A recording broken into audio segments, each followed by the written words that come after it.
You had a run-in with somebody in your school, right? Yeah, he walked into my dojo, dirty Batman t-shirt, high on crystal meth with giant shark eyes, and I beat the shit out of him. I beat him bad. Well, that would do it. For decades, Johnny Carson was the man America trusted to end the day with a laugh.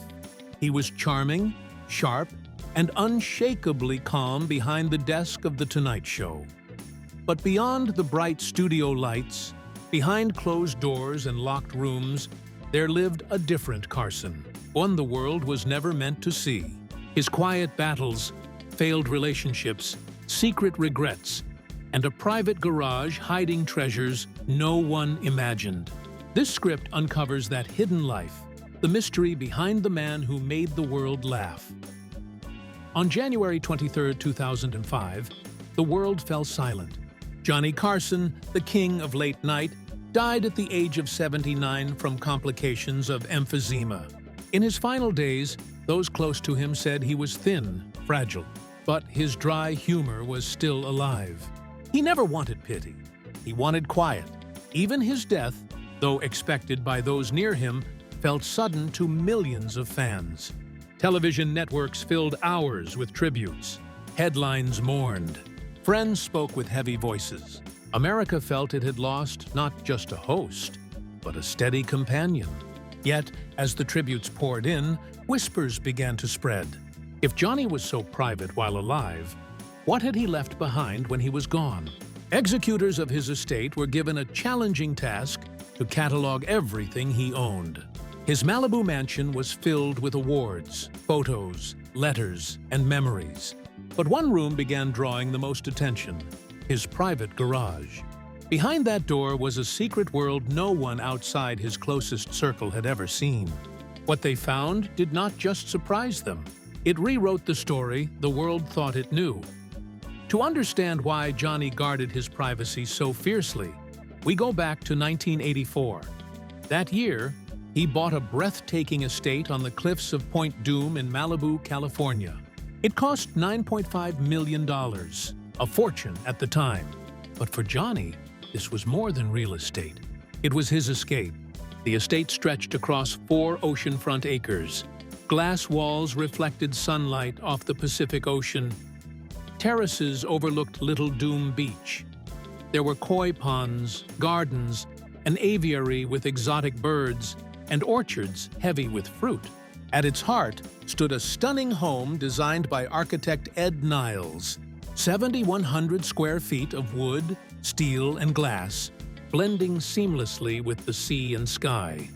Inside, Carson's sanctuary was on the upper level, a bedroom with wide ocean views, walk-in closets, and 2 private offices where he would write and reflect. Below were guest rooms, a media room, a sprawling kitchen, and long hallways lined with photographs from his decades on television. Outside lay a saltwater pool, a tennis court, and a pavilion rumored to have been gifted by NBC. But beyond the beauty, one place remained hidden from nearly everyone: his garage. When the estate handlers opened it after his death, dust floated through the pale light as the metal door lifted. What stood inside was not just a garage. It was a museum of memories, a silent autobiography made of steel, leather, and chrome. In one corner sat a 1939 Chrysler Royal, faded with age but polished with care. This car belonged to Johnny's father, Homer. It was inside this vehicle that a young Johnny Carson learned how to drive. This car was more than metal. It was childhood, roots, the start of his journey. In his will, Johnny left it to Jay Leno, the man who would later take over The Tonight Show, as if symbolically passing on the torch of late night. Next was a silver DeLorean DMC-12, the futuristic stainless steel car with gull-wing doors that became famous in Back to the Future. Johnny had believed in the company so much that he invested $500,000 into it. But the car once betrayed him. Its electronics failed, trapping him inside. He had to pound on the glass for help. Years later, it became a running joke on his show. Yet here, in the quiet garage, the DeLorean stood like a symbol of his own life, shining on the outside. Trapped within, Beside it stood a 1988 Mercedes-Benz 560 SEC, white, elegant, and understated. Unlike the flashy DeLorean, this car was about comfort and class. Carson kept it for more than 10 years. A valet once whispered that documents were kept in its glove box. Letters, perhaps, that Johnny never wanted to mail. Toward the back was a red 1992 Chevrolet Corvette, his final car, the last one he regularly drove before his health declined. For some, it symbolized the end of his journey, the closing of a long, winding road. And tucked away behind the others was a rare 1966 Ghia 450 SS, an Italian-made beauty, one of only a few ever built. It hinted at another side of Johnny, a man who loved the unusual and the rare. But the cars were only part of the secret. Estate handlers soon found boxes stacked against the walls, marked miscellaneous, some locked, some sealed with old tape. In one drawer was a thin folder wedged behind a set of tools. When pulled out, it revealed a single envelope, yellowed with age. The handwriting was unmistakable Johnny's. The name on the front was not any of his wives or sons. It was someone no one recognized. The room fell silent. Those present understood. This was the Johnny Carson the world never met, a man whose deepest thoughts lived in sealed envelopes and dusty boxes. Carson's life had always been split in two, the man on stage and the man off it. On camera, he was effortless. Off camera, his relationships were fragile. He married 4 times. His first marriage was to Joan Jody Wolcott in 1949. They had 3 sons together, Chris, Rick, and Corey. But as Johnny's fame grew, his absences increased. Alcohol and arguments followed. They divorced in 1963. Months later, he married Joanne Copeland. She entered his world at the height of his celebrity.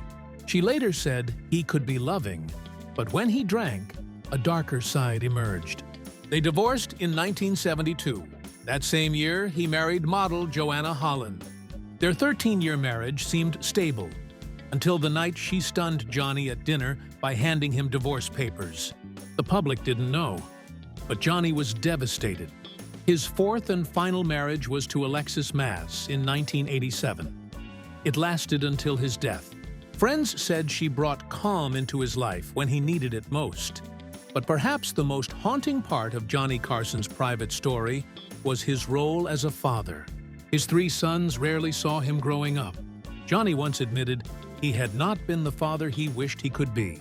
His middle son, Rick, struggled with mental illness and addiction. In 1991, Rick died in a car accident at age 39. On air, Johnny quietly acknowledged his son's death, his voice heavy with pain. But those close to him wondered if guilt made that grief even sharper. Inside the garage, among the cars and dusty boxes, estate workers found letters Johnny had written, some addressed to his sons. One appeared to be for Rick. It spoke of regret, of love never spoken, of time lost. The words were not jokes or monologues. They were raw and honest. They revealed the man behind the curtain. Johnny's personal battles did not end with family. His struggle with alcohol followed him for decades. His second wife once said, he was 2 different people when he drank. Charming Johnny could turn cold, angry, even cruel. In 1982, he was arrested for drunk driving in Beverly Hills.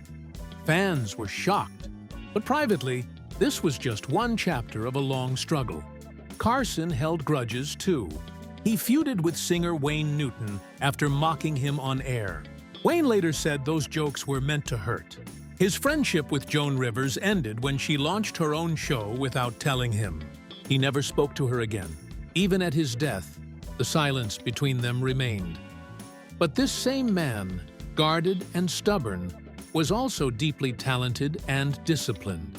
Born in 1925 in Corning, Iowa, he grew up during the Great Depression.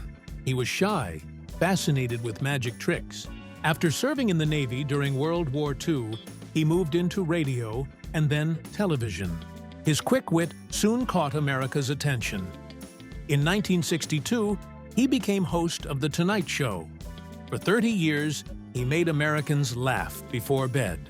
His timing was perfect. His jokes were sharp. He made interviews look effortless, even though he rehearsed everything. He became the benchmark for all who followed him, from Jay Leno to David Letterman to Conan O'Brien. He retired in 1992. His final episode was watched by over 50 million people.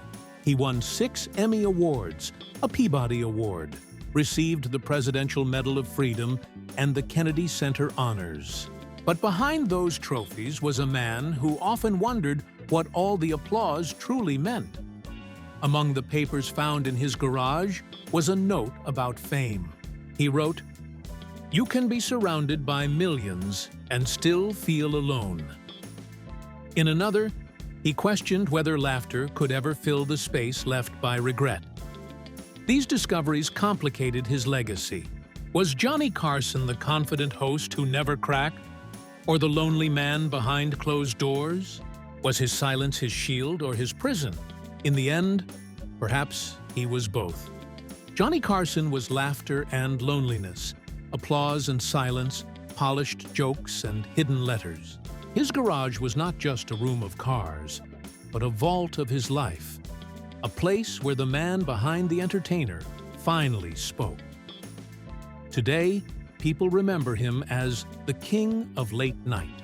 But now, they also wonder about the man who stood behind the curtain, holding secrets the world was never meant to see, never meant to see, never